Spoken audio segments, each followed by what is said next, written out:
এমনিতেই গরম, তার মধ্যে ভাবো কারেন্ট নেই, কি অবস্থা একবার বলো তো। দেখো বন্ধুরা, ভাবলাম যে একটু রান্নাঘরে গিয়ে মোয়া বানাবো। বেশ অনেক দিন ধরেই ভাবছি যে মোয়া বানাবো, কারেন্টটাও চলে গেল। এখন তো রান্নাঘরে তো ওরকম ইনভার্টারে লাইট দেওয়া নেই, তো কি করার, কি অবস্থা বলো। আর শোনাও এখনও ঘুম থেকে উঠেনি। বসে থাকতে থাকতে কিছুক্ষণ পরেই দেখো চলে এসছে কারেন্ট। তো আমি আবার কারেন্ট আসার সঙ্গে সঙ্গে চলে আসলাম আবার রান্নাঘরে। আসো দেখো কোথায় কোথায় তোমার হইল, আসো দেখো কই।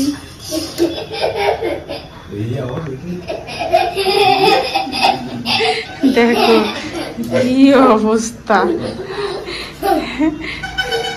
তো এদিকে দেখো ওরা বাপ মেয়ে আবার দুজন মিলেই করছে দুষ্টামি। শোনা সবে মাত্রই ঘুম থেকে উঠেছে, উঠেই দেখেছে ওর বাবা এসেছে। গুড ইভিনিং বন্ধুরা, দেখো এদিকে আমি করছি মোয়া।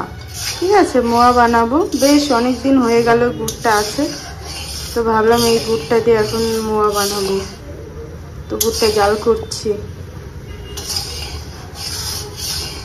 বুঝতে পারলে আঠা আঠা হয়ে যাবে গুড়টা, তারপর মুড়ি দেবো। তো দেখো গুড়টা একদম আঠালো হয়ে গেছে, এখন দেব মুড়িগুলো। ফার্স্ট টাইম মোয়া বানাচ্ছি, এর আগে মোয়া বানাইনি, আজকে ফার্স্ট। তো চলো দেখা যাক কেমন হয়। এটাই আর কি, প্রথম দিনের জিনিস বানানো একটু কম বেশি হবেই, তো কিছু করার নেই, সবটাই মানিয়ে নিতে হয়। তো যাই হোক আমি বানাচ্ছি, সেটাই আর কি তোমাদের শেয়ার করলাম। তো গ্যাসটাও অফ করে দিলাম, না হলে আবার গুড়টা একটু লেগে গেলে পরে তিতা তিতা লাগবে, খেতে কিন্তু একদমই ভালো লাগবে না। তো যাই হোক আস্তে আস্তে মুড়ি দিয়ে সুন্দর দেখো গুড়ের সঙ্গে মাখিয়ে নিয়ে, তো ফাইনালি দেখো বন্ধুরা রেডি হয়ে গেছে এক থালা মোয়া। আচ্ছা তোমরা কে কে মোয়া ভালোবাসো একটু কমেন্টে জানাবে তো। পূজার সময় এই নাড়ু মোয়া দেখলেই কিন্তু পূজার একটা ফিলিং চলে আসে। তো যাই হোক প্রথমবার মোয়া বানালাম। তো দেখো বন্ধুরা একবারে চলে আসছি চায়ের সঙ্গে, বুঝতে পারলে আজকে কিন্তু চাটা খাবো মোয়া দিয়েই।